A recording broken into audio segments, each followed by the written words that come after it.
Muy buenos días a todos y todas.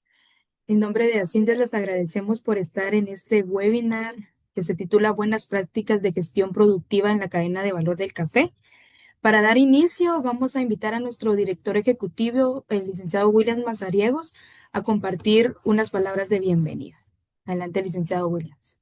Gracias, Mónica, por este espacio. Gracias a Eunice por tomarse ahí sí, el tiempo y el esfuerzo de preparar diríamos, réplica de lo que ella recibió. Gracias, ingeniera. Esperamos, digamos, que esto nos ayude a mejorar nuestros conocimientos y a tener, digamos, mayores capacidades para poder entender los procesos que se dan, sobre todo en las distintas cadenas, pero específicamente en la cadena de valor del café. Todo en la vida es cíclico y pienso yo que lo que hemos recibido de conocimiento, de experiencia y de experiencias de vida, podemos compartirlo con los demás. Esperamos que todo sea de provecho. Y entonces solamente los animo a tomar notas y eh, bueno, escuchar de manera, digamos, atenta y crítica para poder después plantear sus distintas preguntas que puedan enriquecer la capacitación, la experiencia. Muchas gracias y adelante, bienvenidos a todos los que están ya conectados y a los que están por conectarse. Adelante y esperamos que esto nos ayude a todos a mejorar nuestro conocimiento. Gracias. Muchas gracias, licenciado Williams.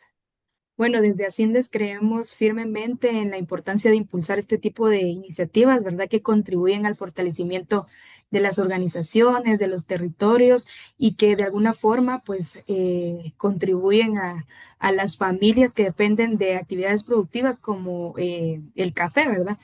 Estas acciones forman parte de nuestros esfuerzos por acompañar los procesos que promueven el desarrollo sostenible y la mejora de los medios de vida.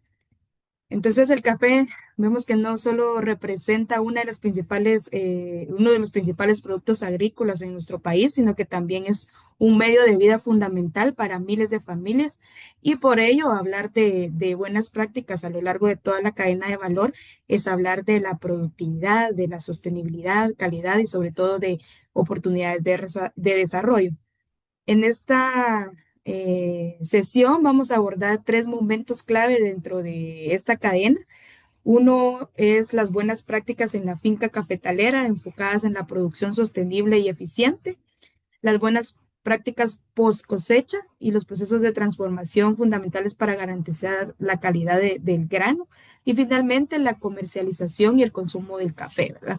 Donde se conecta el esfuerzo productivo con los mercados y los consumidores. Para guiarnos en este recorrido tenemos el honor de contar con una profesional con amplia trayectoria en el sector. Nuestra ponente es la ingeniera Eunice Pax. Ella es ingeniera agrónoma, especialista en creación de activos en Food for the Hungry, una de las asociadas de Asciendes. Ella cuenta con más de 9 años de experiencia liderando y diseñando y evaluando proyectos de desarrollo y respuesta a emergencias en Guatemala.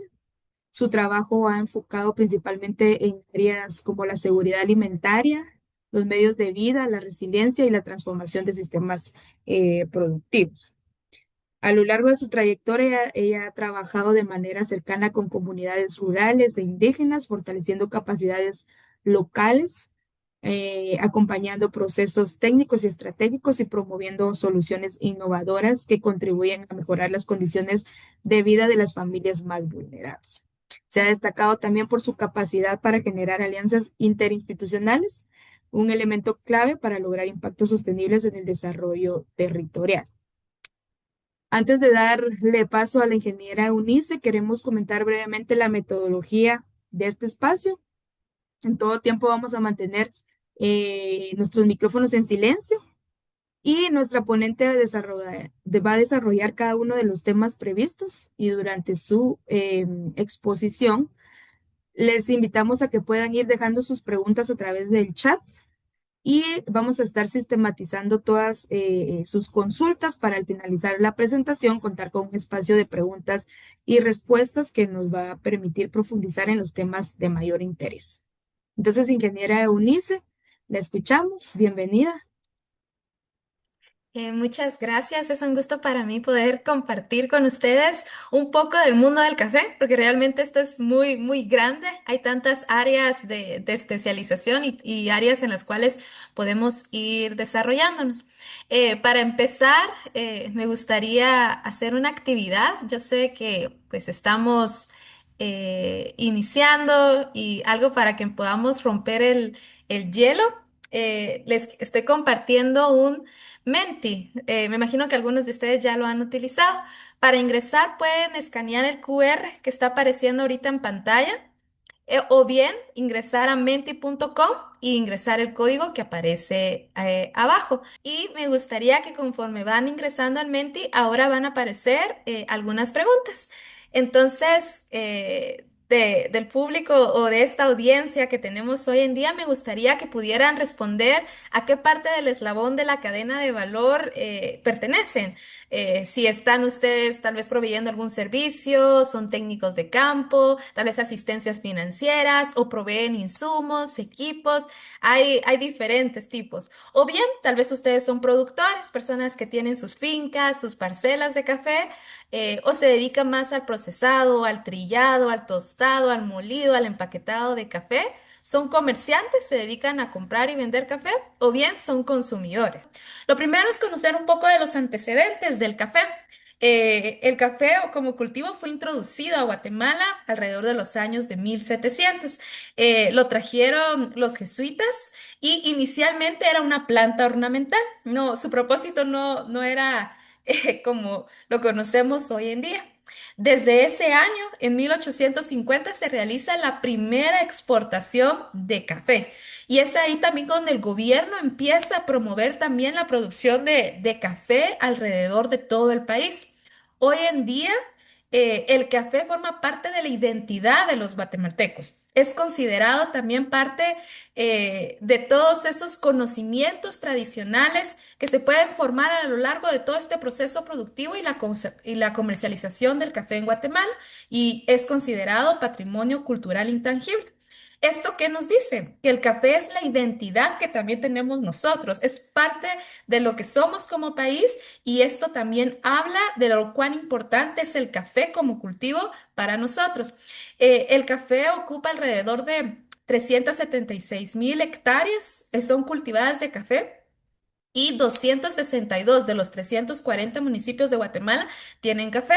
Eso quiere decir que podemos encontrar café en la mayor parte del país, ¿verdad? Desde Cobán hasta Huehuetenango, hasta Antigua, Guatemala. Hay tantos lugares donde vamos a encontrar café y es uno de los principales medios de vida que tienen las personas. Ustedes colocaban también ahí medios de vida. Muchas personas se dedican al café. Cuando segmentamos a los productores, alrededor del 96%, casi un 97% son pequeños productores y alrededor de menos de 3% son medianos y una pequeña fracción son grandes. Pero también nos habla de la tenencia de tierras, porque asimismo es la tecnificación también y el acceso que pueden tener a tecnología. Estos pequeños, que así podemos denominarlos por las extensiones de tierra y por los volúmenes que producen, tienen un volumen de producción que solo representa el 44%. Alrededor de los medianos y grandes están produciendo más del 50% del volumen de producción. Esto quiere decir que son diferentes contextos en los cuales el café se está produciendo. Vamos a hablar también hoy el día de que hay diferentes tecnologías en las cuales se produce, pero la mayoría de los productores están haciendo estos procesos también artesanales desde cada uno de sus hogares y resulta siendo una actividad que es familiar donde toda la familia se está involucrando en el cultivo de café. Y si a eso le colocamos otras problemáticas y situaciones que tenemos en Guatemala como la migración, vemos ahora que son las mujeres las que están también tomando parte de estas fincas de café para poder gestionarlas. Esto es algo que es muy interesante. Guatemala, la mayor parte de su café lo está exportando a Norteamérica, específicamente Estados Unidos y Canadá. También otra parte se está exportando en un 25% a Europa y a un mercado que ya ha estado emergiendo mucho, que es Asia.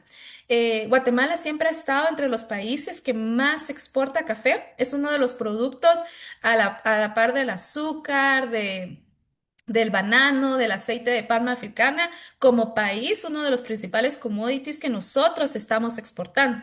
Entonces, como productos agrícolas siempre se encuentran en los primeros lugares de exportación y a nivel nacional estamos, dependiendo el año, en las estadísticas más recientes, en un noveno lugar. Los principales países que están exportando son Brasil y Vietnam, pero ellos son más productores de robusta, mientras que Guatemala es principalmente productor de café arábica, que son, perdón, especies de café que podemos ver y cada café tiene características. Vamos a ir hablando un poco más adelante de esto. Ahora bien, ya que conocimos un poco acerca de la historia del café, es bueno enfatizar en esas buenas prácticas que podemos hacer primero desde la finca cafetalera. Algo que tenemos que empezar a hacer es ese cambio de mentalidad. Y esto es muy importante. A veces hablamos de parcelas y finca, pero cada unidad productiva, sin importar el tamaño que tenga, se puede considerar una empresa cafetalera. Y esto es para mí algo que me deja eh, grabado, ¿verdad? Que debemos ver estas parcelas como emprendimientos, como negocios, dejar a un lado la parte de pensar de que, bueno, estoy produciendo y lo que me da, pues es una bendición. No, es todo lo contrario. Tenemos que ser bien intencionales en ver estas áreas como un negocio. Y hablamos también de un concepto fundamental que es la rentabilidad. La rentabilidad, por así decirlo, de una forma sencilla, son los beneficios que nos deja. Realmente la actividad que tenemos es o no rentable, nos está produciendo beneficios o no. Pero para saber si esta actividad es rentable, tenemos que hacer un cálculo de todos los ingresos que estamos teniendo por las ventas y restarles los gastos o esos costos que tenemos teniendo de producción. Entonces, a través de estos análisis, nosotros podemos tomar decisiones de cómo podemos hacer más eficiente nuestro proceso para que esa finca de café que tenemos realmente se convierta en una empresa cafetalera y que nos esté produciendo beneficios. ¿De qué va a depender los ingresos que tengamos en el café? Uno, la calidad. Ustedes lo mencionaban. Lo primero que hablan del café es su aroma, su calidad, la calidad de la taza que tiene. Y este es uno de los factores más importantes para tener buenos ingresos, mantener la calidad del café. Otro es la cantidad. Necesitamos producir volúmenes de producción que nos permitan hacer un modelo eficiente y que sea producir lo que estamos esperando en el área productiva que tenemos. Muchas veces, después de cierto tiempo, hay unas parcelas de café que van perdiendo su productividad, va decayendo, pero ¿cómo nosotros podemos mejorar el manejo para que la cantidad de esa unidad productiva o se mantenga a lo largo del tiempo y podamos tener volúmenes constantes que sí sean beneficiosos para nosotros? Si logramos nosotros tener buena producción y de buena calidad, podemos de cierta forma tener garantizados nuestros ingresos. ¿Y los egresos qué son? Pues todos los costos que nosotros invertimos para poder generar todo ese tejido en la planta y tener nuestra plantación en el mejor estado para que podamos tener esos ingresos y esa producción esperada. Entonces, un concepto claro es que no hablamos de gastos, porque cuando hablamos de gastos es algo que muchas veces no va a retornar. Hablamos de costos porque eso nos permite decir que lo que estamos invirtiendo después nos va a retornar y vamos a lograr recuperar ese capital que invertimos para poder producir.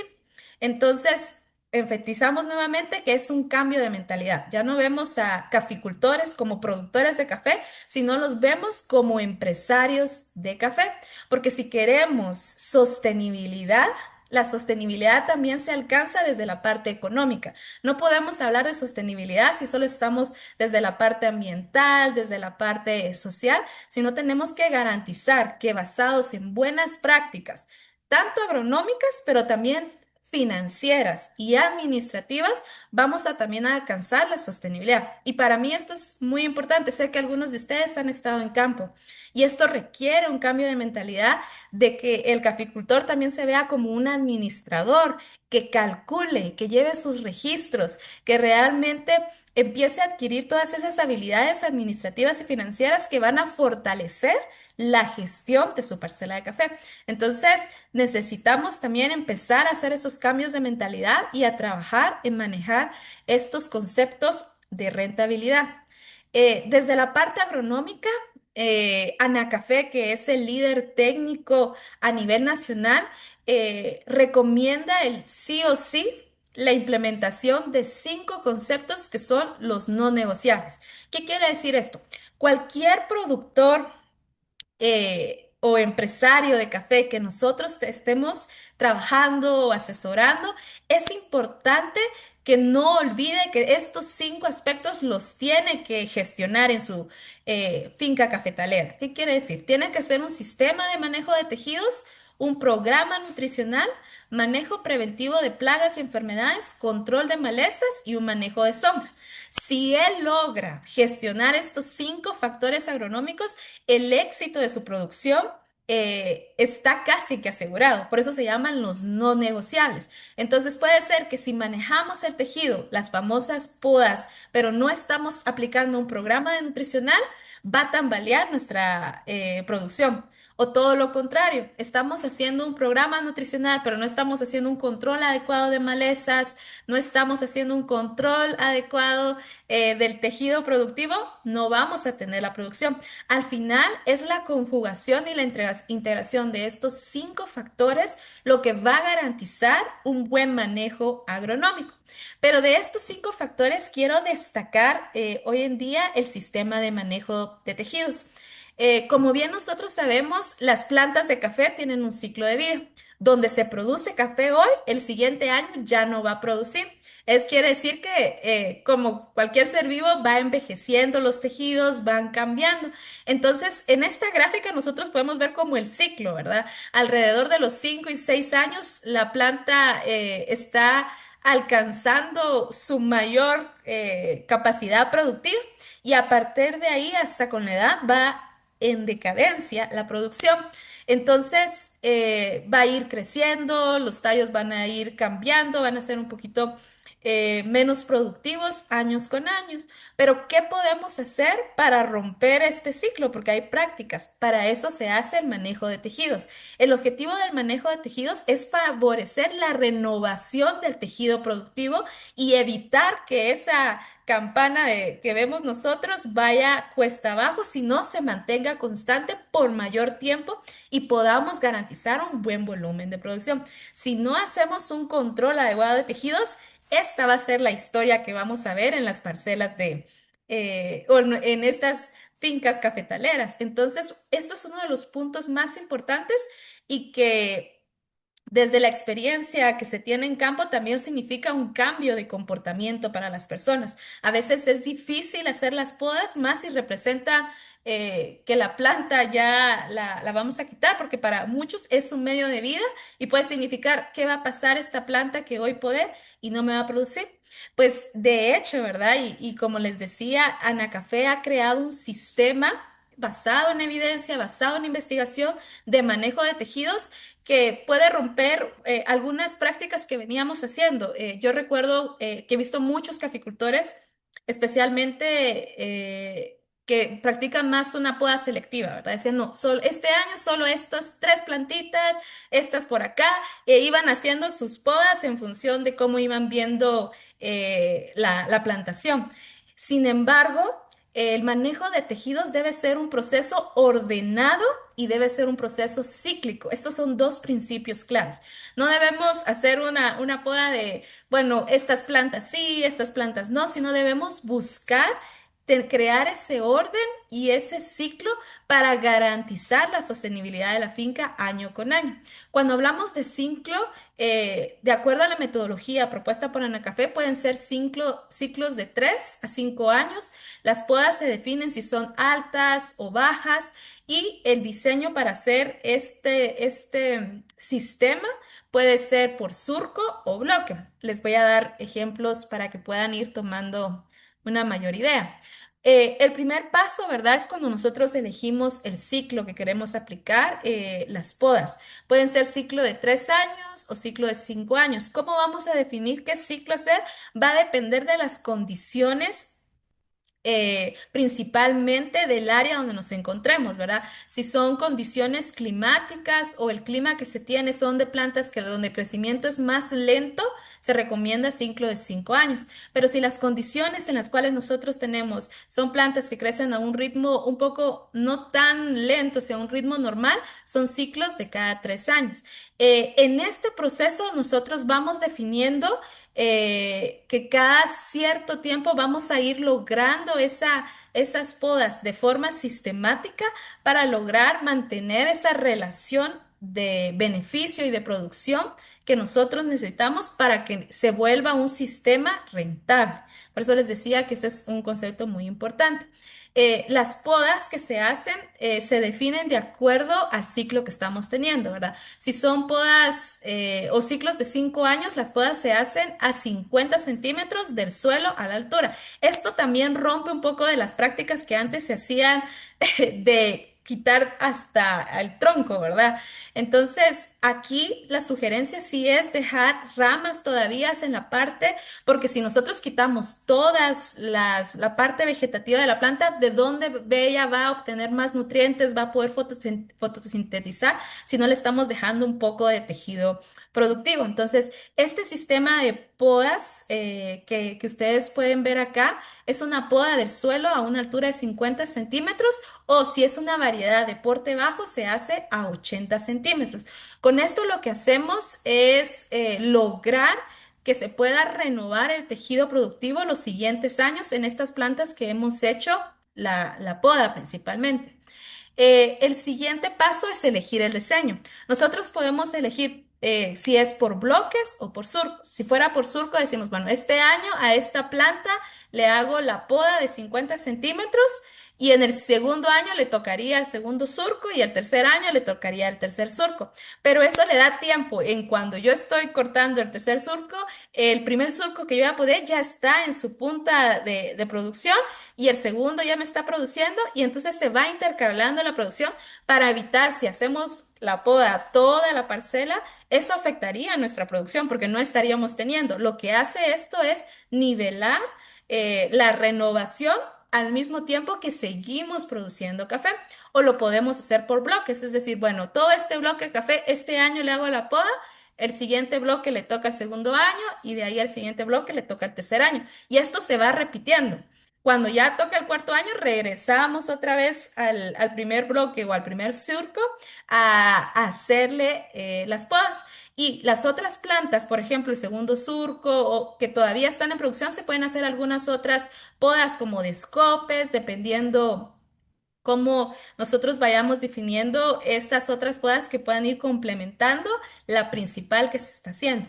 El objetivo de esto es mejorar la renovación del tejido productivo y ahí ponen claramente que no existe el perdón o el año del perdón. ¿Qué quiere decir esto? Es decir, no, este año no lo quiero hacer o este año no. Tenemos que ser bien ordenados y sistemáticos al momento de hacer estas podas, ¿verdad? Porque el objetivo es crear este sistema que va a favorecer la rentabilidad de nuestros cultivos. Hemos visto, ¿verdad? Y como organización a la cual yo represento, Food for the Hungry, hemos implementado junto con Anacafé parcelas demostrativas donde se ha implementado este sistema de manejo de tejidos y podemos decir que sí funciona, ¿verdad? Especialmente en la parte de Huehuetenango donde ya hemos implementado, hemos visto cómo el tejido se ha regenerado, cómo la producción se ha mantenido y lo que al principio eran pocos productores que se sentían temerosos de hacerlo, hoy en día son los principales promotores que invitan a otros caficultores a hacerlo porque están viendo los resultados. Esto es, como les decía, también quiere mucho la parte de trabajar los cambios de comportamiento. No es fácil decirle a un caficultor que solo tiene 5 cuerdas de café, mira, vamos a podar este bloque y ir diciéndole porque ellos ven sus plantas como un ingreso, pero es explicarles y llevarlos también a estas parcelas demostrativas para que vean realmente los beneficios que trae un adecuado manejo de tejidos a las plantaciones. También hablábamos de que eran 5 negociables, ¿verdad? Hoy en día, pues enfaticé en el manejo de tejidos porque hemos visto que ha sido una de las prácticas que puede hacer un cambio tal vez total a la manera como se había venido haciendo por tanto tiempo. Hemos visto los resultados y también sabemos que requiere mucho trabajo con los caficultores lograr la implementación. Pero también sabemos que hay otros aspectos que no debemos descuidar, como el programa nutricional. Este programa nutricional tiene que ser basado en un análisis de suelos. Necesitamos realmente que no hay una receta que va a ser la misma para todas las plantaciones de café, sino necesitamos evaluar nuestras condiciones. Realmente van a variar de finca a finca, entonces en función a eso se le hace una receta específica, por así decirlo. Y asimismo, como cada finca va a tener su propio análisis de suelo, va a identificar cuáles son las necesidades que tiene, también nosotros no hacemos la misma fertilización para todas las plantas, es diferenciada. No va a ser lo mismo que le vamos a dar de nutrientes a una planta que está en crecimiento como una planta nueva que ya lleva, está en su mejor momento de producción, ¿verdad? Lleva 3 o 5 años, o una planta que este año le tocó su poda, ¿verdad? O una planta que ya fue podada y ahora está en producción. Entonces, conforme a la edad de la planta, también se le tiene que dar el proceso que esté viviendo la planta, así va a ser la cantidad de los nutrientes que necesita. Entonces, la mejor forma siempre va a ser hacer una fertilización diferenciada, no solo por los aportes, sino también en cuestión de costos. No es lo vamos a colocar a todos lo mismo y tal vez en algunos puntos no se va a estar aprovechando y lo que vamos a hacer es desperdiciar. Es por eso que es tan importante que cuidemos una nutrición diferenciada de acuerdo a la etapa en la que se encuentre la planta. La frecuencia de las aplicaciones va a depender de la humedad del suelo y esto es algo muy clave, ¿verdad? Recuérdense que ciertos nutrientes necesitan un medio soluble para que se puedan disolver. Entonces, la humedad del suelo es un factor importante para que se puedan aprovechar los nutrientes. Entonces, tenemos que aprovechar esa distribución de las lluvias para identificar el número de aplicaciones que vamos a hacer. Asimismo, el manejo de plagas y enfermedades debe ser desde un enfoque de prevención. Hoy en día hablamos de muchas enfermedades que a lo largo de la historia del café han dejado una huella, ¿verdad? Como la roya, la broca del café, y existen diferentes métodos de control, desde métodos biológicos, trampas etológicas. Hay diferentes prácticas que podemos realizar para lograr controlarlas, pero lo importante es que nosotros lo hagamos desde un enfoque productivo y lo que se recomienda es después del inicio de periodos de lluvias, hacer estos intervalos de control cada 40 días. Si vamos, por ejemplo, a aplicar un caldo bordolés que desde un enfoque orgánico es más adecuado, las aplicaciones deben ser con cierta frecuencia hasta cada 40 días. Y asimismo, las trampas cuando se colocan de broca es importante que se vayan definiendo, pero siempre desde un enfoque preventivo, no cuando ya la enfermedad ha atacado a las plantas, sino tenemos que cuidarlas antes. Y aparte que una planta nutrida es menos probable que se enferme, como los niños, ¿verdad? Es muy similar las plantas y los niños. El control de malezas también es importante, ¿verdad? Hoy en día existen formas de poder controlarlas desde mecánicamente, desde coberturas vegetales. Lo más importante es buscar el método que sea más eficiente para cada productor y también más adelante vamos a hablar de la realidad que también tiene la caficultura de Guatemala y hacerlo durante la época lluviosa, ¿verdad? Que es cuando hay más proliferación de malezas y que también las malezas, si ustedes están aplicando algún nutriente, las van a aprovechar ellas también. Entonces, controlar las malezas hacemos también que las plantas puedan aprovechar de mejor forma los nutrientes que ustedes están aplicando. Y otro no negociable es el control o manejo de la sombra. Yo he visto que muchas veces, esto es un poco difícil cuando ya los árboles ya han tenido alturas que requieren un mayor trabajo, pero desde la implementación de las fincas es importante hacer el control de sombra, especialmente porque a veces cuando no se hace un adecuado manejo de sombra y no se da la entrada correcta de luz, esto puede promover proliferación de enfermedades. Y en vez de crear un sistema en el cual estemos ayudando a la regulación tal vez de la temperatura, lo que estamos haciendo es crear un ambiente propicio tal vez para que se generen hongos o otras enfermedades. Entonces, el control de sombra es algo que no debemos dejar a un lado y que sí lo debemos llevar a cabo. Esto es desde la parte agronómica, pero también les decía que necesitamos revisar la parte administrativa y financiera de la finca, que tal vez es lo que a veces no estamos acostumbrados, desde el uso eficiente de los recursos hasta definir cuáles van a ser las funciones y responsabilidades.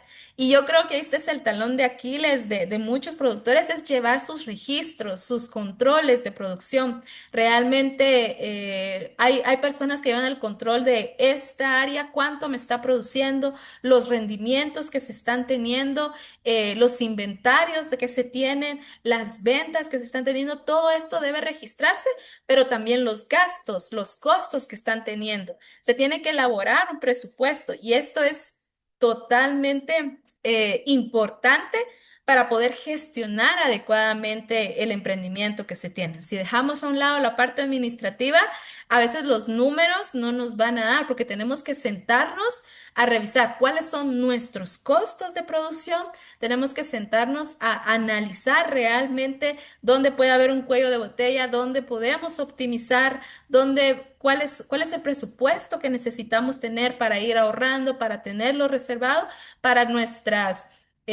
para el programa de nutrición, para realizar después las podas, necesito tener algún equipo. Todo esto tiene que llevarse un control y también nuestra producción.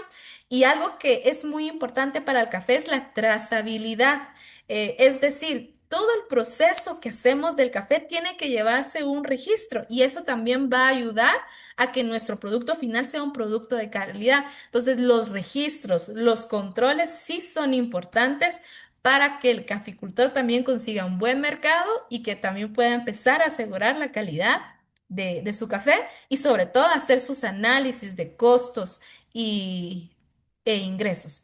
Algunos otros aspectos importantes que hoy en día están formando parte de la tendencia actual en el café es promover una economía circular. ¿A qué me refiero con esto? Hoy en día sabemos que la condición del medio ambiente es una de las principales vulnerabilidades que están afectando. Esto también nos lleva a ser más consciente de qué usamos para producir, cómo estamos produciendo y también qué desechos o residuos estamos produciendo a través de la actividad. Entonces, lo que busca la economía circular es regular ese ingreso de insumos haciendo un uso eficiente de los recursos y poder disminuir los residuos o los desechos que se están produciendo en este proceso productivo. Entonces, al final, en palabras sencillas, es que tenemos que ser eficientes en qué insumos estamos usando, solo usar los que se necesiten y ver cómo esos insumos se van a integrar al proceso y cómo podemos volver a utilizarlos, incluso esos residuos, para que no produzcamos la mínima cantidad de desechos. Esto nos lleva a que tenemos que ser muchas veces innovar en lo que estamos haciendo, reciclar, reutilizar, utilizar materias primas que favorezcan su reutilización.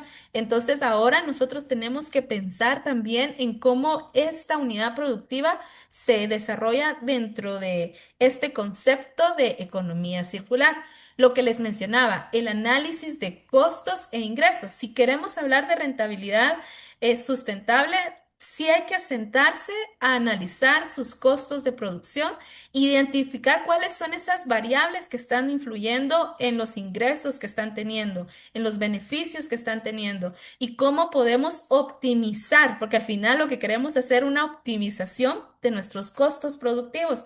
Entonces, el tiempo que podamos dedicar a esto, créanme que podemos tener un excelente modelo productivo, pero si no es rentable, no vamos a tener los beneficios. Entonces sí hay que sentarnos, hacer los números, analizar y cómo podemos optimizar también esto para garantizar la sostenibilidad de nuestra empresa.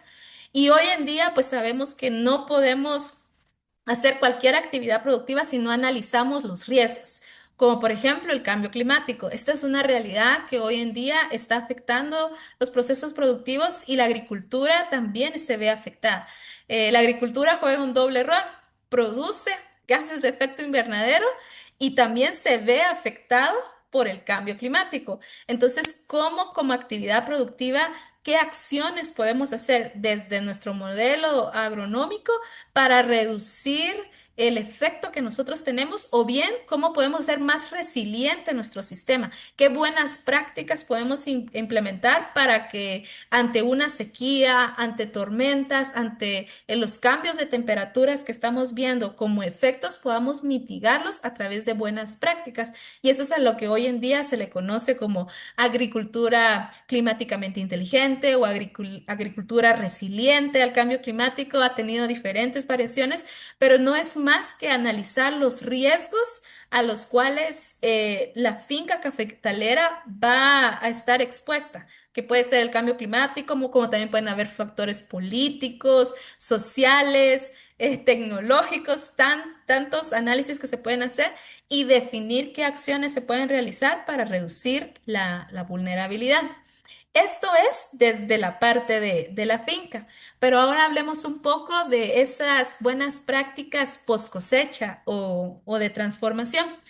Em, Sabemos que ustedes mencionaban mucho cuando hicimos el Menti de la calidad del café. Desde la parte agronómica, desde ahí nosotros ya estamos viendo la calidad del café, pero la parte post cosecha también es clave. La calidad va a depender qué producto va a llegar al consumidor, pero también de la calidad va a depender el valor de mi producción. Entonces, ¿qué es lo que va a definir la calidad de mi café? Uno, es la genética, es la variedad que yo estoy utilizando. No es lo mismo un café, un catimor que un geisha, ¿verdad? Que es una variedad exótica, que es muy bien pagada, o bien a una arábica de un robusta que tienen fines o mercados diferentes. Entonces, las características de mi café también va a depender de su genética, pero también del clima. Y yo les decía que esta era una de las ventajas que tiene el café de Guatemala, que tenemos muchos microclimas. Entonces, cada microclima va a producir un café con diferentes características y de ese hecho miramos cafés con notas cítricas, con notas achocolatadas y empezamos a ver que del ambiente en el cual se desarrolla el café también nos va a ir ayudando a que esas características se trasladen al sabor del café. Entonces, el clima es importante. El manejo agronómico. Nos jugamos también en las prácticas que hacemos en campo varios factores que van a determinar la calidad de nuestro café. Si nuestro café se daña por alguna plaga, por ejemplo, la broca, ya va a deteriorar la calidad. Si en el proceso que hacemos no se da una buena nutrición de la planta, el fruto así va a ser la calidad del fruto. Y así podemos ver cómo también el manejo agronómico va a influir en la calidad del café que tenemos. Los procesos post cosecha, como la fermentación del café. Si sobrefermentamos un café, va a tener un sabor avinagrado, que muchas personas no les va a gustar. O bien, si nosotros, por ejemplo, otra práctica es el secado. Si no secamos bien el café, puede tener el desarrollo de algunos hongos que va a afectar después el sabor del café que tengamos. De igual forma, el almacenamiento. Entonces, vemos que desde el proceso del beneficiado húmedo, en la fermentación, en el secado, en el almacenamiento, también nos estamos jugando la calidad de nuestro café. Al final, hay factores que son críticos. Uno es que el café de Guatemala es un proceso muy artesanal. cada grano de café, si ustedes lo quieren ver, es cosechado por la mano de un agricultor. O sea, cada granito de café significa que hay un agricultor que está ahí seleccionando el grano de café que va a llegar a su taza. Y ese proceso de selección o recolección selectiva lo hace muy diferente de otros procesos que también vemos en otros países. Pero es importante que cuando se haga esa selección, escojamos el fruto que tenga la madurez adecuada, que en el café se puede ver por la coloración que tiene. Ese café que en fruto nosotros le llamamos cereza porque tiene esa coloración roja. Entonces, el poder identificar la calidad va desde esa selección adecuada de solo los granos que tienen la maduración correcta, porque un grano que es inmaduro va a producir otras notas de sabor que no son agradables. Asimismo, su densidad va a ser diferente. Otro, otro factor crítico es cómo manejamos en el beneficiado húmedo. El beneficiado húmedo va desde la cosecha, cuando ya cosechamos el café de campo, hasta que tenemos el café pergamino, que es a la mayoría de las fincas a donde llevan su café. Entonces, incluye desde la cosecha la clasificación de qué frutos, ir quitando desde ahí, ir viendo color, tamaño, densidad hasta el despulpado, donde ya quitamos la cáscara roja, después quitamos el mucílago, lo lavamos, lo secamos y ya tenemos nuestro café pergamino con el que ya vamos a comercializar. Entonces, ahí también nos estamos viendo la calidad del café. Y lo más importante para asegurar un café de calidad es la consistencia. Las mismas prácticas que apliquemos este año deben garantizar una consistencia año con año para que nuestro café se vaya haciendo de un nombre, ¿verdad? Si este año entregamos un buen café y nuestro comprador está feliz, pero no somos consistentes en nuestras prácticas, puede ser que el siguiente año ya no va a tener las mismas características nuestro café porque no estamos manteniendo la consistencia. Entonces es importante mantener una buena capacitación. Administrarnos bien y llevar bien la trazabilidad de nuestro café. Entonces, la consistencia en nuestras prácticas va a ayudar a que controlemos también la calidad de nuestro café. Y en la calidad hablamos de un concepto que se usa mucho en los vinos, que es el terruño. Realmente el café, como les decía, es más que un producto, ¿verdad? O un producto agrícola. Realmente el café nos habla de un lugar en donde viene. El café nos habla no solo de las condiciones ambientales, pero también de la cultura de las personas. Todo lo que influye, el suelo, el clima, las personas, su cultura de calidad, el sistema agroforestal en el que está, la genética, todo eso va a contribuir al café que estamos produciendo. Entonces, al final, esa partida de café que usted está entregando va a hablar de dónde viene.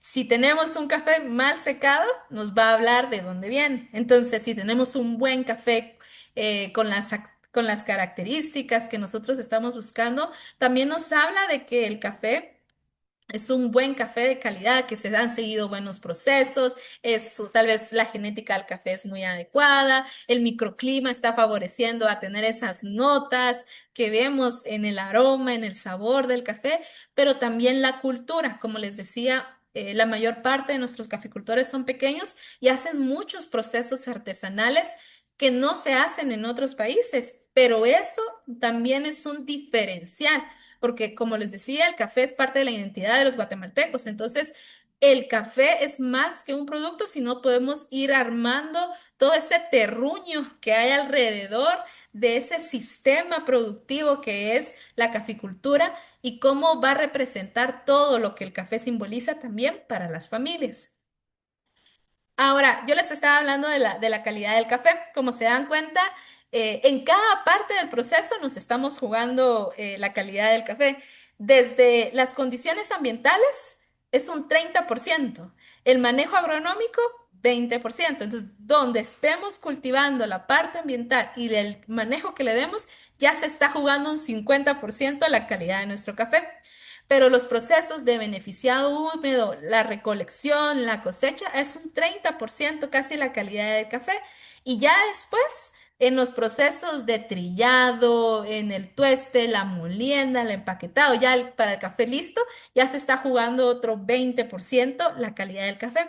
Entonces, depende en qué parte del eslabón estemos nosotros, estamos contribuyendo a la calidad del café. Y eso es la trazabilidad, el poder llevar esos registros que se tienen desde que se cultiva hasta que llega al consumidor y cómo desde donde ustedes están participando están contribuyendo a la calidad del café que se está produciendo.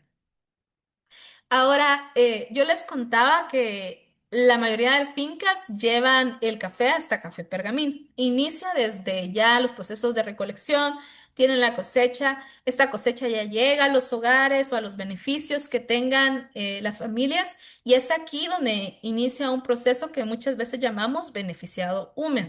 Sin embargo, esto ha ido evolucionando y ha ido cambiando. Depende las demandas del propio mercado, el acceso a recursos que tengan las personas, la tecnología a la que puedan acceder y también algunos principios ambientales o, por ejemplo, hay mercados que son diferentes que van a exigir un café, por ejemplo, con otras características y así va a ser nuestro proceso de transformación o procesamiento. En general, el proceso del café es un proceso muy selectivo, tiene muchos procesos de clasificación y de selección. Desde que se cosecha, ya es selectivo. Desde que se despulpa, también se hace otro proceso de selección. Desde el lavado hay otro proceso de selección. Y así vamos viendo cómo se va clasificando para tener las mejores partidas. Sin embargo, también hay diferentes métodos de procesamiento. El método natural es cuando se toma el fruto, que es la primera imagen que ustedes ven, la que se ve que no se le quita la cáscara, o sea, directamente de la cosecha ya se pone a secar. No hay despulpado, no hay lavado y se produce un café natural. Entonces, cuando ustedes ahora compren una taza de café, a veces dice café lavado, café natural, café honey. Entonces, a eso se refiere al proceso que está sufriendo. Ahora un honey es un café que sí se le ha quitado la cáscara roja, que eso nosotros llamamos despulpado, y este es el que produce diferentes variaciones de café, como amarillas, rojizas, que es las imágenes que ustedes ven en la parte inferior, esos son los cafés honeys, que depende de las condiciones y el mercado, también son muy requeridos y no utilizan agua. Entonces, en condiciones donde la escasez de agua se está dando y si se tiene un mercado, los honeys pueden ser una alternativa de beneficio para las familias. También tenemos el café lavado. Guatemala es uno de los principales productores de café lavado. O sea, la mayoría de productores usan este proceso, que es una vía húmeda, que implica desde recibir el grano, el despulpado, la eliminación del mucílago o esa mielita que cubre el grano a través del proceso de fermentación. Y después se lava con agua y se pone a secar y así obtenemos el café pergamino, que es la imagen que tiene en las manos. Entonces, el café puede sufrir diferentes procesos, como ustedes lo pueden ver en la imagen. Lo que también es clave acá es la utilización del agua, porque tenemos que usar agua que esté limpia. Si no utilizamos el agua adecuada, vamos a afectar la calidad, pero también reconocemos que los procesos van a generar desechos, como veíamos. Ahora aquí, en este proceso post cosecha, se están produciendo por ejemplo, agua miel, la pulpa y cómo nosotros estos desechos los vamos a manejar. Y esto es muy importante porque hoy en día también existe una reglamentación alrededor del manejo de las aguas mieles que se producen en los beneficios de café. En el caso de la pulpa, cómo la podemos volver a integrar en el sistema a través de abonos orgánicos, pero esto también nos llama a que tengamos que ser muy conscientes en los desechos que también se están produciendo en el beneficiado húmedo y cómo los vamos a manejar. En cuanto a la calidad, que es algo que hemos venido repitiendo mucho, el proceso de selección, la eliminación de ese mucílago o mielita y el secado son tres puntos críticos que van a reflejar la calidad de taza. Cuando hablo de calidad de taza, estoy hablando de ese aroma que ustedes mencionaban, la acidez, el cuerpo, ese balance que se pueden tener si hacemos una adecuada recolección, eliminamos adecuadamente esa mielita que le queda al grano después de despulparlo y lo secamos, eso va a influir directamente en la calidad de la taza. De todos los procesos que hacemos de post cosechas. Estos son los claves. Alrededor de la experiencia que tenemos en campo, el secado ha tenido bastantes limitaciones, especialmente con lo del cambio climático, ¿verdad? Las temperaturas han variado, las lluvias son a veces intermitentes y todo esto puede afectar también la calidad del secado del café. Continuando con el proceso de transformación del café, ese café cereza que se recibe, como les decía, va a pasar por varios procesos de clasificación según su densidad, tamaño, color, textura. Lo importante es ir eliminando cualquier fruto inmaduro y cualquier defectos que se puedan tener. La fermentación es un proceso por el cual se va eliminando esa miel que le queda al grano de café después de despulparlo. La fermentación es un proceso bioquímico, es un proceso natural en el cual se va eliminando la miel. Utiliza posteriormente un proceso de lavado, pero también hay procesos para quitar el mucílago que son mecánicos y hoy en día también hay equipos como desmucilaginadoras que pueden ser hasta centrífugas, que eso ayuda a eliminar de forma más rápida también el mucílago que le quedan a los granos de café. Dentro de las buenas prácticas es muy importante que se limpien bien y se calibren los equipos para evitar defectos o daños que se puedan hacer en el grano por ejemplo, por un mal despulpado. También utilizar agua que esté limpia. Podemos también recircular el agua miel para volver a utilizarla. Llevar registros. Esto va a reflejar la cultura de calidad que queremos promover. Ver cómo podemos también optimizar el uso de agua. Como les decía, la mayoría de productores producen un café lavado. ¿Cómo podemos desde un enfoque de economía circular, desde un enfoque más ambiental, reducir el uso de agua y manejar también los residuos que se están produciendo de estas aguas mieles que se producen después de la fermentación? Y cómo utilizamos también la pulpa como abonos orgánicos. Al final, lo que buscamos es hacer un proceso más eficiente. Continuando con la transformación de café cereza a pergamino, después de que ya ha pasado el proceso de fermentación, ya viene el lavado. Como les decía, en este proceso específicamente, con agua limpia se va eliminando los restos. Lo que hace la fermentación es poder como desintegrar todas esas mieles y azúrculas que tiene el grano para que sea más fácil ya después con agua quitarlo, porque ya se ha degradado en el proceso de fermentación. Entonces, en el lavado quitamos esta agua, ahí es donde el agua con la que lavamos el café se convierte en estas aguas mieles que después van a necesitar un tratamiento. Al final vamos a obtener un pergamino limpio que tenemos que secar y el secado debe alcanzarse una humedad entre 10 y 12%. Esto es muy importante. Si secamos demasiado, el grano se puede quebrar, pero si la humedad es mayor al 12%, corremos riesgos de que la calidad de nuestro café se vea afectada. Siempre en los procesos de secado, entre más lento sea, a bajas temperaturas, vamos a tener mejores resultados. Sin embargo, podemos tener un buen lavado, un buen secado, pero si no lo almacenamos adecuadamente, vamos a afectar también la calidad de nuestro café. Resulta que el café es higroscópico. Cuando yo digo esto, es que es capaz de absorber la humedad del entorno. Si lo estamos almacenando en un lugar que es muy húmedo, con poca ventilación, después que ya lo hayamos secado, va a empezar a absorber también esa agua ambiental y ya va cambiado la humedad que tiene el grano y esto puede promover la proliferación de enfermedades, va a arruinar la calidad de nuestro grano. Entonces, es muy importante controlar la humedad y la ventilación del lugar donde estemos almacenando nuestro café y los empaques que estemos utilizando. Es por eso que muchas veces se utilizan tarimas para que el café no esté en contacto con el suelo y que pueda absorber también la humedad que hay y permitir una buena ventilación. Entonces, en cada etapa del proceso, nosotros podemos ir aplicando estas buenas prácticas. Aquí hay como un repaso de todo el proceso de beneficiado de lo que hemos hablado, la clasificación desde campo, la clasificación cuando ya tenemos el grano, el despulpado, la fermentación o por medio mecánico, depende cómo lo estén haciendo, para remover el mucílago. Después se lava, se seca y se almacena. Hasta ahí hemos llegado al proceso de obtener el café en pergamino. Después de que tenemos el café en pergamino, ya empieza el beneficiado seco. Lo anterior es lo que nosotros le llamamos beneficiado húmedo. En el beneficiado seco no es más que quitarle esa cascarita que tiene el café para tener el café oro. Aquí, en este proceso de beneficiado seco, es cuando se recibe el café pergamino y pasa a un proceso que es la catación del café.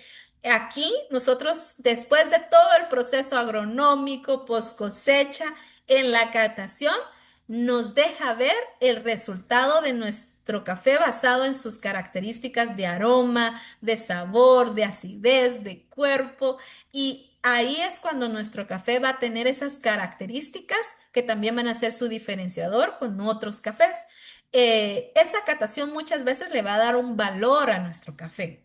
Después de que es catado, el café ya es clasificado como un tipo específico, se almacena y ya se puede preparar para la exportación, si es un café de exportación o su venta local.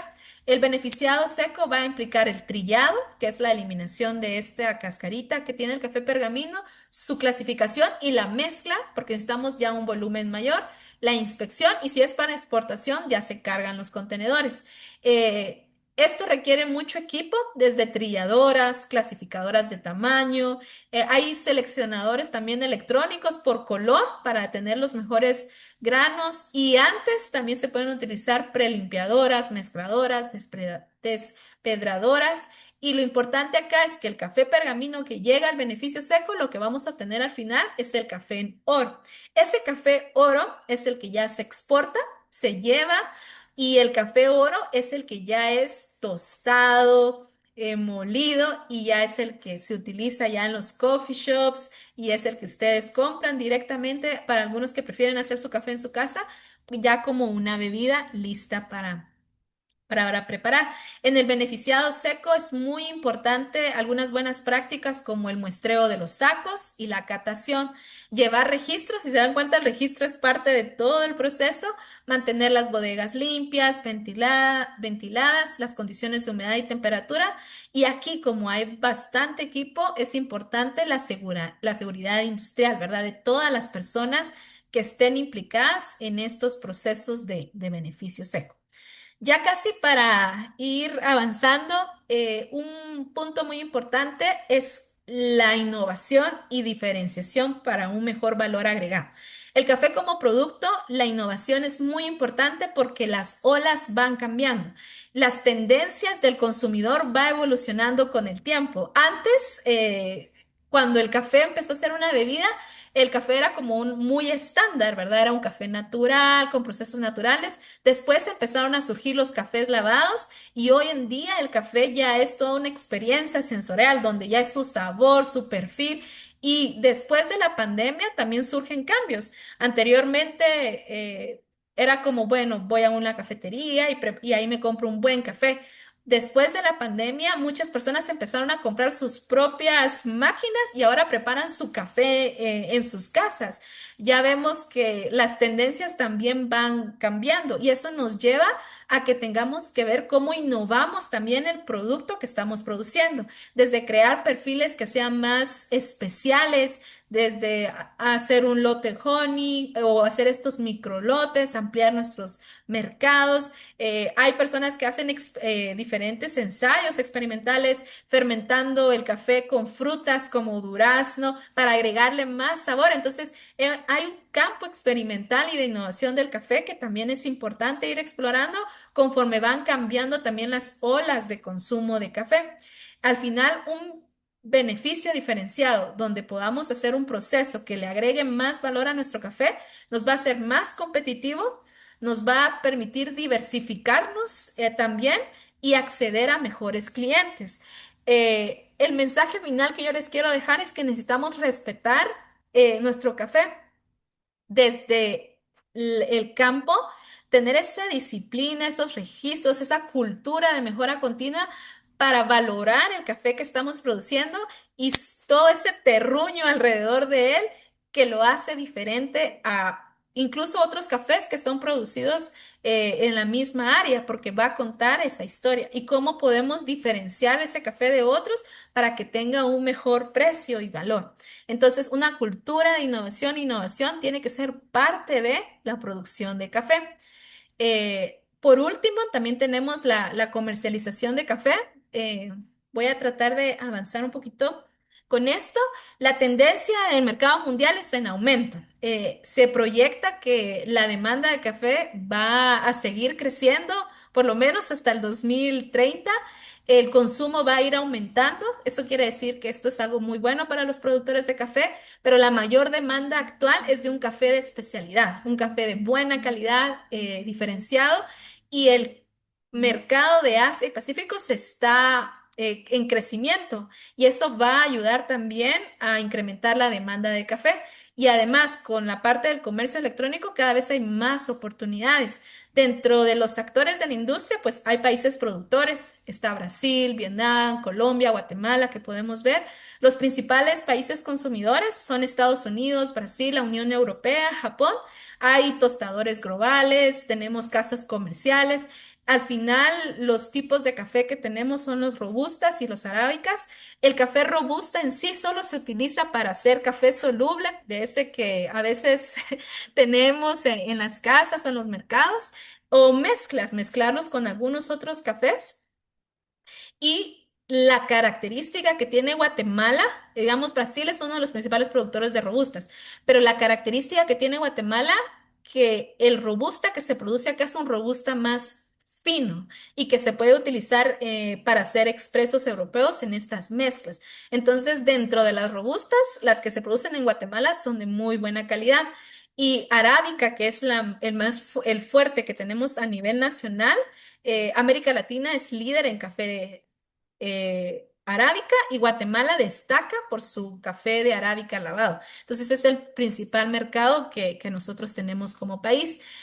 Sabemos que la dinámica del mercado también está influenciada por los precios, ¿verdad? ¿Qué va a mover los precios? Los climas. Por ejemplo, lamentablemente, cuando un país tiene problemas con alguna tormenta, alguna sequía, por ejemplo, como productores grandes como Brasil, eso hace que otros países puedan aprovechar estas oportunidades y mejoren los precios también del mercado.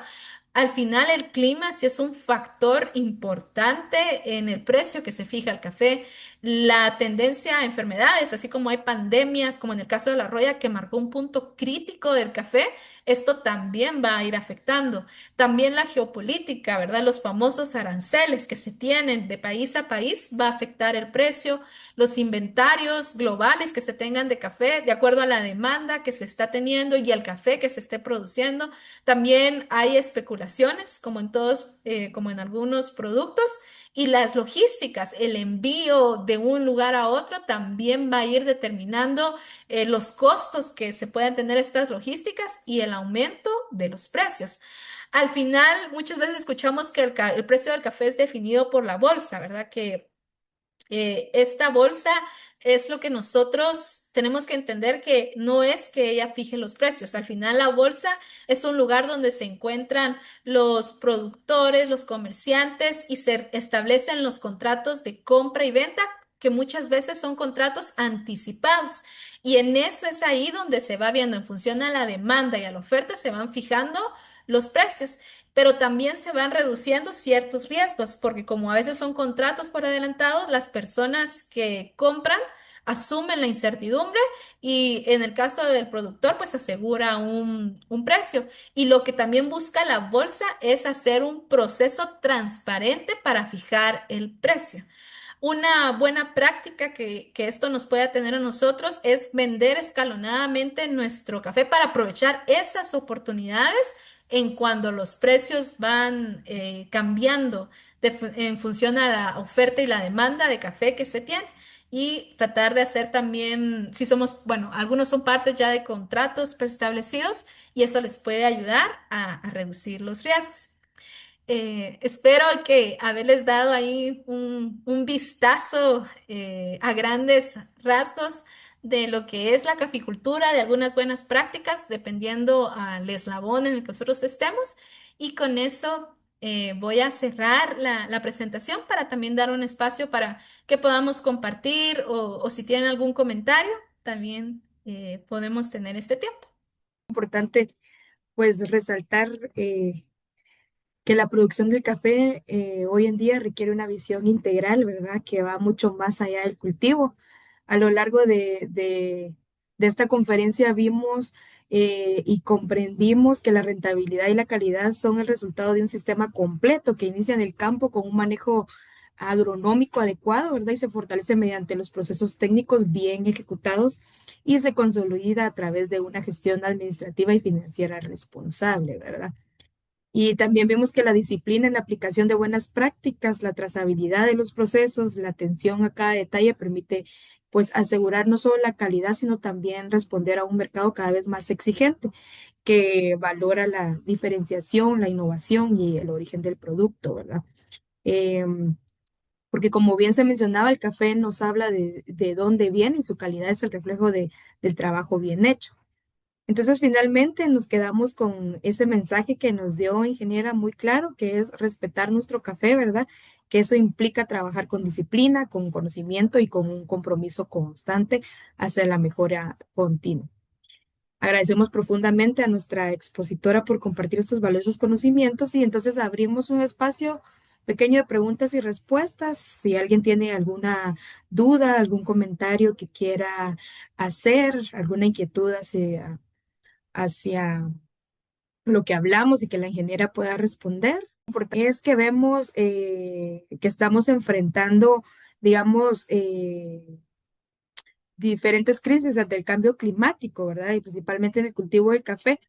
Y podría decirnos qué prácticas ayudan a enfrentar este cambio climático en el cultivo del café, ingeniero. Sí, hay muchas prácticas que se pueden hacer. Es importante que analicemos también eh, el caso que tenemos con cada una de las personas. Pero, por ejemplo, les voy a dar algunas de las prácticas que ayudan a mitigar es el utilizar de variedades mejoradas. Hay variedades que son más resistentes a condiciones climáticas o a enfermedades, por ejemplo, la roya. La roya es uno de obviamente, con las variaciones de los climas, la proliferación de la enfermedad fue cambiando y su evolución. No es que antes no existía la roya, sino se dieron las condiciones perfectas para que se diera una epidemia como la que se tuvo.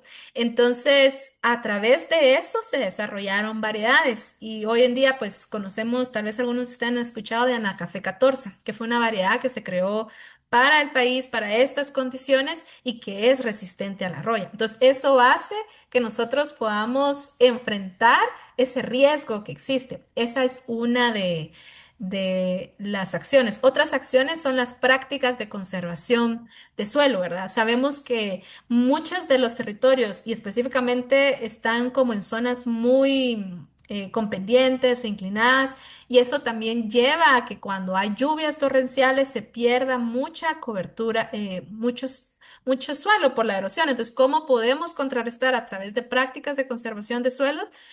La gestión también, el uso de materia orgánica, el uso de sombra. Muchas de las prácticas que se tienen también ayudan a crear una regulación de la temperatura y eso hace la sombra. Entonces, también nos ayuda a mitigar y a reducir un poco el efecto. La agroecología, el movernos a una agricultura más sostenible, más medioambiental, también nos puede ayudar a crear un sistema, porque como les decía, la agricultura es tanto una actividad que produce gases de efecto invernadero y también se ve afectada por, por esto. Entonces, un modelo más agroecológico, más sostenible, también va a ayudar a reducir los efectos desde la mitigación. Entonces, son algunos de algunas ideas, ¿verdad? Pero sí es importante ir identificando cada caso. Muchas gracias. Tenemos otra, bueno, una solicitud. Dice que si dentro de la presentación podría incluir un plan de fertilización desde el establecimiento de la plantación hasta la cosecha. Sí, como les decía, y yo hacía el énfasis que no es una receta, ¿verdad? Y a veces pensamos que la misma dosis le vamos a hacer a todos, sino lo clave es hacer un análisis de suelo. Entonces, es como cuando ustedes están enfermos, ¿verdad? Dice, ah, ¿qué tendré que tener? El doctor no va y les dice, mire, les da la receta, tómense esto. ¿Qué es lo primero que hace el doctor? Les manda a hacer varios exámenes, ¿verdad? Porque necesita saber. Lo mismo es con la agricultura. Antes de saber, necesitamos hacer exámenes, porque no sea que le demos una sobredosis y la planta, o no le estemos dando lo que necesita la planta, o haya otro problema más allá. Entonces, lo ideal siempre es primero analizar, ver cómo está, así como a las personas, hacerles sus exámenes y en función de eso ya se hace los planes. Muy bien, muchas gracias. Otra pregunta por acá nos dice Rodolfo, ¿cómo abordaríamos la seguridad alimentaria en el contexto de la caficultura guatemalteca, en donde principalmente y Ujú. mayoritariamente descansa en pequeños productores? Sí, bueno, esto es una realidad. Eh, Cuando hablamos de resiliencia, y este es un concepto que me gusta mucho, hablamos de cómo las personas tienen las capacidades para poder no solo afrontar, sino también adaptarse y transformar su contexto. Entonces, en la parte de seguridad alimentaria, un principio clave también que apoya la construcción de una resiliencia es la diversificación. Y yo sé que muchos de nosotros escuchamos esta palabra, pero tiene mucha fortaleza, especialmente significa el diversificarnos, nos ayuda a no poner los huevos de la gallina en un solo canasto, sino tener diferentes actividades productivas de las cuales podamos fortalecer nuestros ingresos. Y si en este momento incluso en la caficultura se puede diversificar, se pueden colocar árboles frutales como sombras que puedan también de ser de beneficio para las familias, para que puedan ser otro ingreso extra, o bien se pueden implementar algunas otras actividades como producción de miel para que diversifiquen o otros cultivos en los cuales ellos puedan incursionar, favorecer el desarrollo de emprendimientos que pueden ser no agrícolas también a la par del café y cómo agregamos también valor a la producción que estamos teniendo. Al final, el tema de seguridad alimentaria nos va a hablar desde mejorar el acceso y disponibilidad de alimentos, ¿verdad? Entonces podemos mejorar los ingresos de las familias, hacer más sostenible y la diversificación diría yo, es una de las claves para hacernos más resilientes.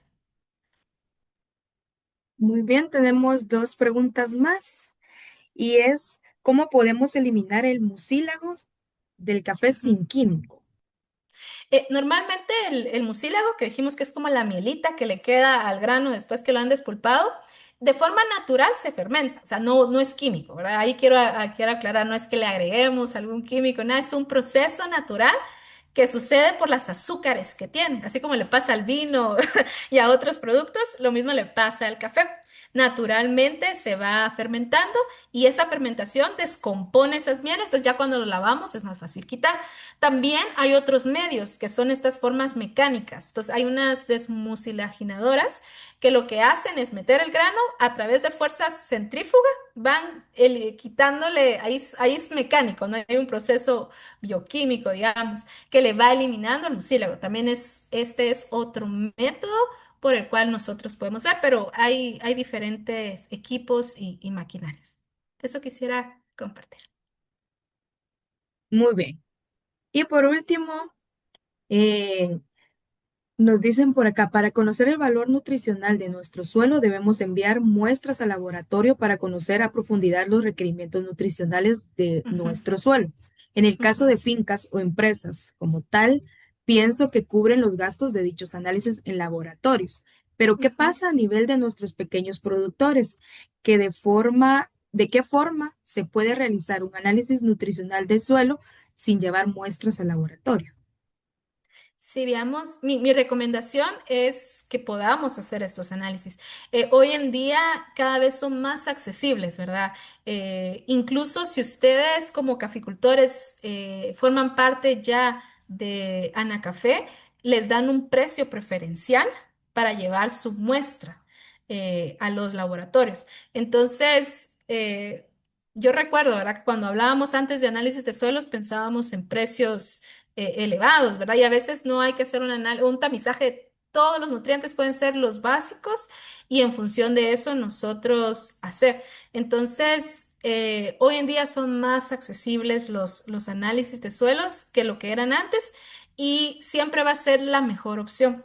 Porque si no, si solo lo hacemos, no hay una forma visual de que yo pueda decir estos nutrientes tienen y puedo aplicar más y puedo estar tirando mi dinero. Y en vez de nutrir, lo que estoy haciendo es tirar mi dinero en vano o todo lo contrario, ¿verdad? Sobreestimar y afectar también las propiedades del suelo que se tiene. Entonces, es como automedicarnos, ¿verdad? No siempre es la mejor opción. Entonces, esa sería mi respuesta. Muchas gracias. Eh, Pues agradecemos nuevamente a la ingeniera Eunice Pax por compartir su experiencia con nosotros. También agradecemos a todas las personas participantes en este webinar organizado por Ascindes. Esperamos que este espacio haya sido de utilidad y contribuya al fortalecimiento de las iniciativas productivas en la cadena del valor del café. Les invitamos a siempre estar pendientes y atentos a próximas actividades de Ascindes. Muchas gracias por estar acá, por su tiempo y les deseamos un excelente día. Muchas gracias.